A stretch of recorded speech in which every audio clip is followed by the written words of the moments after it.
So let's talk a little bit about this sort of over the top tendency. Now, the reason why a golfer will end up swinging over the top is actually a lot to do with the fault of this arm.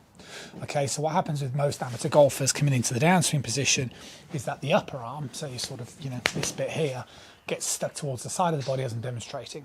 Now, the problem is when this arm gets stuck towards the side of the body, the club's always going to hit the ground a little bit too soon.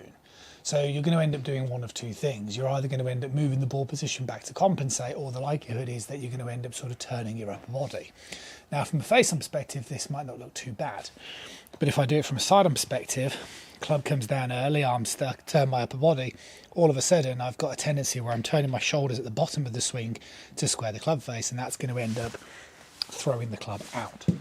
So to be able to get rid of an over-the-top movement, it really is, in terms of from an understanding perspective, really straightforward. You need to understand that when you hit the golf ball, you want your shoulders to be square.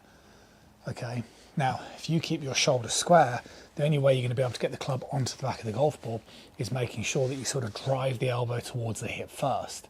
So if you get into this position, grab a ball, then you'll notice keeping your shoulders square from here, I'll be able to release the club onto the back of the ball.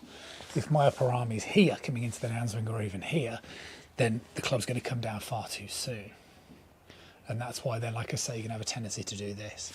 So my advice to all people that swing over the top, and you'd have seen it before that I've mentioned on the channel, I would start off, hit some shots with square shoulders, drop the ball position back first and foremost.